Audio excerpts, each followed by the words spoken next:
ప్రస్తుతం మనతో పాటు ఉన్నారు ప్రముఖ ఆధ్యాత్మికవేత్త గణపతి ఉపాసకులు శ్రీధర్ శర్మ గారు. నమస్కారం అండి. నమస్కారం. ఓం శ్రీ లక్ష్మీ గణపతయే నమః. సుబ్రహ్మణ్య స్వామికి గనక కొలిస్తే ఎలాంటి ఆటంకాలు ఉన్నా కానీ, జీవితంలో అభివృద్ధి కానీ, లేకపోతే అసలు సుబ్రహ్మణ్య స్వామి ఆరోగ్యపరంగా కానీ ఏ విధంగా చూసినా కానీ ఆయన అనుగ్రహిస్తే గనక ఎలాంటి దోషాలు ఉండవు, అన్ని కూడా సక్రమమైన లైఫ్ స్టైల్ ఉంటుంది అని అనేసి అని అంటూ ఉంటారు కదా. ఇప్పుడు 7వ తారీఖున సుబ్రహ్మణ్య షష్ఠి రాబోతోంది. ఆ రోజున ఎలాంటి విధి విధానాలు ఆచరించాలంటారు? ఆ సుబ్రహ్మణ్య అనుగ్రహం కలగాలి అంటే ఏం చేయాలి? మార్గశిర మాసం ప్రారంభంలో వచ్చేటువంటి మార్గశిర శుద్ధ షష్ఠి ఈ సుబ్రహ్మణ్య షష్ఠి అని చెప్పుకోవచ్చు. మార్గశిరము అనేటువంటి పదాన్ని గనక మనం ఒకసారి గమనిస్తే మార్గానికి శిరస్సు వంటిది. మార్గానికి శిరస్సు అంటే ఏమిటండి? మార్గానికి శిరస్సు గమ్యమే. మనం ఏదైనా ఒక ఊరు ప్రయాణం చేయాలనుకున్నాం అనుకోండి, మన డెస్టినేషన్ ఏదైతే ఉందో అదే దానికి శిరస్సు. అక్కడికి వెళ్ళటానికి ఈ ప్రయాణం అంతా చేస్తున్నాం. కనుక ఈ మార్గశిరము అనేటువంటిది ఆధ్యాత్మికంగా మనం చేసేటువంటి ప్రయాణానికి అంతిమమైనటువంటి స్థానమనో లేదంటే శిరస్సు స్థానంలో ఉండేటువంటి నెలనో చెప్పుకోవచ్చు. సరే, మనకి చాంద్రమానం ప్రకారం కనుక మనం గమనిస్తే పౌర్ణమి తిథి రోజు ఏ నక్షత్రం అయితే ఉంటుందో ఆ నక్షత్రాన్ని మనం లెక్క వేసి 12 నెలలుగా విభజించి ఆ 12 నెలలతో కూడినటువంటి సంవత్సరాన్ని మనం ఆచరిస్తూ ఉన్నాం. మార్గశిర మాసం అంటే మృగశిర నక్షత్రం పౌర్ణమి తిథి రోజు. మార్గశిర మాసం అంటే మృగశిర నక్షత్రం పౌర్ణమి తిథి రోజు ఉన్నటువంటి రోజు ఆ నెల మార్గశిర మాసం అని చెప్తున్నాం. అట్లానే దీని ముందు మనం కార్తీక మాసం అనుకోండి, కృత్తికా నక్షత్రం పౌర్ణమి రోజు ఉన్నటువంటి మాసం కార్తీక మాసం. దాని ముందుకు వెళ్ళామనుకోండి ఆశ్వేజ మాసం, అశ్విని నక్షత్రం పౌర్ణమి రోజు ఉన్నటువంటి నెల ఆ యొక్క ఆశ్వేజ మాసం అని చెప్తున్నాం. అదే దీని తర్వాత వచ్చేటువంటి పుష్యమి నక్షత్రం పౌర్ణమి రోజు ఉన్నటువంటి మాసం పుష్యమాసం. దాని తర్వాత వచ్చేటువంటి మఘ నక్షత్రం పౌర్ణమి రోజు ఉండేటువంటి మాసం మాఘమాసం. ఇది ఈ చాంద్రమానంలో మనం నెలలను లెక్కేసుకునేటువంటి క్రమం. సరే, ఈ నెల కనుక మనం విశేషంగా దీన్ని ఒకసారి గమనిస్తే ఇందులో అనేక రకమైనటువంటి పండగలు కనిపిస్తూ ఉంటాయి. మీరు ఇందాక అడిగినట్టు సుబ్రహ్మణ్య షష్ఠి కానీ, లేదా దీని తర్వాత వచ్చేటువంటి కాలభైరవాష్టమి కానీ, లేదా దాని తర్వాత వచ్చేటువంటి దత్త జయంతి కానీ, ఇవన్నీ కూడా మనం గమనించవచ్చు. అట్లానే ఈ నెలలోనే విష్ణుమూర్తి అనుగ్రహాన్ని చాలా శీఘ్రంగా పొందగలిగేటువంటి ఆ ధనుర్మాసం ప్రారంభమవుతుంది. ఇందాకని చెప్పుకున్నట్టు పౌర్ణమి తిథి రోజు ఉండేటువంటి నక్షత్రాన్ని లెక్కవేసి ఆ చాంద్రమానాన్ని మనం గనక లెక్కిస్తున్నాం కదా. అట్లానే ఈ సౌరమానం ఏమో సూర్యుడు 12 రాశుల్లో ఒక్కొక్క రాశిలో ఉంటాడు. ఈ నెలలో ధనుర్మాసంలోకి వస్తాడు.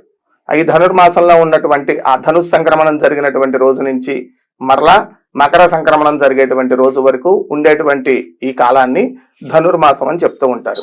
అంటే మార్గశిరము అంటానికి కారణం ఇది కూడా ఒకటి చెప్పుకోవచ్చు. ఉత్తరాయణం మీకు మకర సంక్రమణం నుంచి ప్రారంభమవుతుంది. మకర సంక్రాంతి నుంచి ఉత్తరాయణం ప్రారంభమవుతుంది. ఇది మనందరికీ తెలిసిందే. సరే, ఉత్తరాయణ ప్రారంభ కాలం నుంచి మరలా దక్షిణాయనం ప్రారంభమయ్యే ముందు రోజు వరకు 6 నెలల సమయం. ఈ 6 నెలలు దేవతా కాలం అని చెప్తూ ఉంటారు. అందుకే మీకు ఉత్తరాయణ ప్రారంభ కాలంలో మీకు మొట్టమొదట వచ్చేటువంటి పండుగ ఏమిటా అంటే సంక్రాంతి. దాని తర్వాత ఉత్తర ద్వార దర్శనం, అంటే ఉత్తరం నుంచి వెళ్ళి విష్ణుమూర్తి ఆలయాల్లో ఆ స్వామిని దర్శనం చేసుకునేటువంటి విధానం. కనుక ఈ ఉత్తర ద్వార దర్శనం కానీ ధనుర్మాసం కానీ ఇవన్నీ కూడా మీరు ఒకసారి గమనిస్తే ఈ 6 నెలలతో ఉండేటువంటి ఉత్తరాయణ కాలానికి ఇది బ్రాహ్మీ ముహూర్తం, తెల్లవారుజామున కాలం లాగా అనుకోవచ్చు ఈ మార్గశిర మాసాన్ని. సో అందుకని ఈ మాసానికి అంత విశేషం. ఈ మాసంలోనే ఏ నెలలో కూడా మీరు మిగతా 11 నెలల్లో ఎక్కడైనా గమనిస్తే శుక్రవారం కానీ మంగళవారం కానీ లక్ష్మీ అమ్మవారికి విశేషంగా పూజ చేస్తూ ఉంటాం. కానీ మార్గశిర మాసంలో గురువారం అమ్మవారికి సంబంధించినటువంటి వ్రతం లేదా పూజ ఇవి చేస్తూ ఉంటారు. అంటే ఈ మాసానికి విష్ణుమూర్తికి అటు లక్ష్మీదేవికి ఇద్దరికి కూడా సంబంధించినటువంటి లేదా ఇద్దరు కూడా అనుగ్రహించేలాగా మనం పూజ చేసుకుంటే లేదా ఇద్దరు కూడా అనుగ్రహిస్తారు అని ధైర్యంగా చెప్పగలిగినటువంటి మాసం అని చెప్పుకోవచ్చు. ఈ మాసంలో వచ్చేటువంటి పండగల్లో మొదటి పండగ మీరు అడిగినటువంటి సుబ్రహ్మణ్య షష్ఠి. మీరు ఇంతకుముందు శ్రావణ మాసంలో ఒకసారి గమనించుంటే మీకు నాగుల చవితి అని ఒకటి వస్తుంది. దాని తర్వాత నాగ పంచమి అని మనం కార్తీక మాసంలో కూడా చేస్తాం. ఇది షష్ఠి, సుబ్రహ్మణ్య షష్ఠి. ఆ రెండు కూడా నాగ శబ్దం. నాగ అంటే సర్పాకారంలో ఉండేటువంటి సుబ్రహ్మణ్య స్వామి. కానీ ఈయన అలా కాదుట. తారకాసుర సంహారం కోసం ఒక కాళ్ళు చేతులు ఉండి మళ్ళాగే ఒక మనిషి రూపంలో ఒక దేవతా రూపంలో కనిపించినటువంటి సుబ్రహ్మణ్య స్వామి.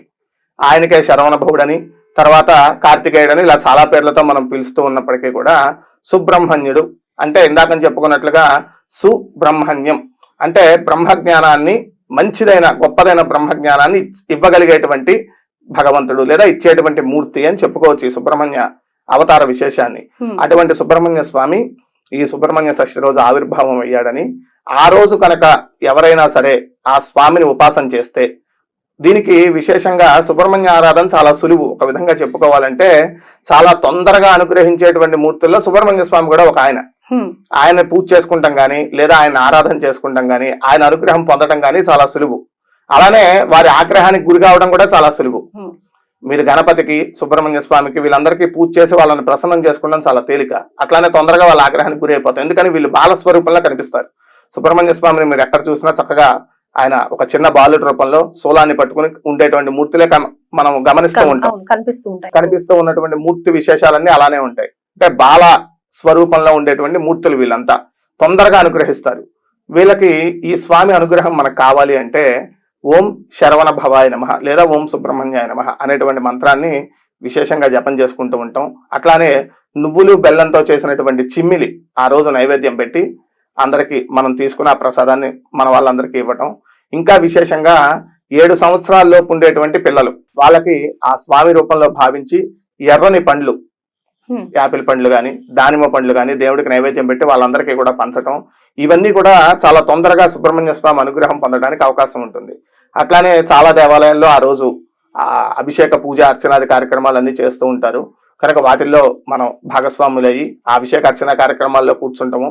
ఆ తీర్థ ప్రసాదాలు స్వీకరించడం చేస్తే చాలా తొందరగా జాతకంలో చెప్పబడినటువంటి కుజదోషాలు, సర్పదోషాలు ఈ రెండు కూడా ఆయనే, ఈ కుజుడికి కానీ లేదంటే రాహుకేతువులకు కానీ ఈ 3 గ్రహాలకి సంబంధించినటువంటి దోషాలు ఏవైనా ఉంటే సుబ్రహ్మణ్య స్వామి పూజ చేసుకోగలిగితే ఆయా దోషాలు శాంతించి దంపతుల మధ్య అన్యోన్యత పెరగటం, అట్లానే సంతానం లేనటువంటి వారికి తొందరగా సంతానం కలగటం, ఇంకా విశేషంగా సంతానానికి ఏమైనా అనారోగ్యాలు ఉండటం. చాలా మంది పిల్లలు ఊరికే చీటికి మాటికి ఏదో ఒక జ్వరాలు రావటం, దగ్గులు రావటం, భయపడుతూ ఉండటం, భయపడి వచ్చేటువంటి జ్వరాలే సహజంగా ఉంటాయి 3 ఏళ్ల లోపు. కనుక ఇట్లాంటి పిల్లలు ఎవరైతే ఉన్నారో ఈ రోజు సుబ్రహ్మణ్య స్వామికి అర్చన చేసినటువంటి చందనం లేదా విభూతి అది తెచ్చి మనం జాగ్రత్త పరుచుకుని వీరికి ఎప్పుడైనా అనారోగ్యం వచ్చినప్పుడు పెట్టడం, లేదంటే అసలు నిత్యము మరలా వచ్చే సుబ్రహ్మణ్య షష్ఠి వరకు ఒక దీక్షలాగా పెట్టుకుని పిల్లలకు ఈ విభూతి గంధము కనుక మనం పెడుతూ ఉంటే వారికి ఆయా అనారోగ్యాలు కూడా తొలగిపోయి ఆ స్వామి అనుగ్రహం పొందడానికి అవకాశం ఉంటుంది. కనుక ఈ మార్గశిర మాసంలో వచ్చేటువంటి సుబ్రహ్మణ్య షష్ఠికి ఇదిగో ఇందాకని చెప్పినటువంటి విధానంతో ఆ స్వామిని అనుష్ఠానం చేసుకుని ఆ స్వామిని ఉపాసన చేసుకుని అందరూ కూడా ఆ స్వామి అనుగ్రహం పొందగలరని కోరుతున్నాం. ఓం శ్రీ లక్ష్మీ గణపతయే నమః. అయితే ఇక్కడ ఒక చిన్న సందేహం అండి. మనకి గుళ్ళల్లో ఏ గుడిలో చూసినా కానీ జంట నాగుల విగ్రహాలు కనిపిస్తూ ఉంటాయి రావి చెట్టు కింద. అయితే ఆ నాగులకి ఈ సుబ్రహ్మణ్య స్వామికి డిఫరెన్స్ ఉందా?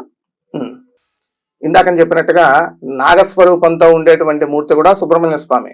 అయితే సుబ్రహ్మణ్య స్వామి అనేటువంటి మూర్తి ఎక్కడొచ్చినా, ఆ పదం ఎక్కడొచ్చినా సరే ప్రత్యక్షంగా ఒక విగ్రహ రూపంలో మనం మిగతా దేవతా విగ్రహాలు వినాయకుడు లేదా ఆంజనేయ స్వామిని ఎట్లా చూస్తామో అలానే సుబ్రహ్మణ్య విగ్రహాలు హైదరాబాద్ లో అయితే విశేషంగా స్కందగిరి దేవాలయంలో సుబ్రహ్మణ్య స్వామి విగ్రహం, వల్లి దేవసేన సమేత సుబ్రహ్మణ్య స్వామి ఉంటారు అక్కడ. ఇట్లాంటి మూర్తి ఎక్కడైనా కనుక ఉంటే ఆ మూర్తికి కనుక అర్చన చేసుకుంటే బాగుంటుంది. ఆయన ప్రత్యక్ష సుబ్రహ్మణ్య స్వామి అని చెప్తోంది. నాగ స్వరూపంలో ఉండేటువంటి జంట నాగ సర్పాలు అంటారు, 2 కలిసి పెనవేసుకున్నటువంటి ఆ నాగ విగ్రహం ఉంటుంది. లేదా ఆ సుబ్రహ్మణ్య స్వామి ఫోటోకైనా పూజ చేసుకుంటే బాగుంటుంది, ఇంట్లో అయినా చేసుకుంటే బాగుంటుంది. అలాగే, ధన్యవాదాలు.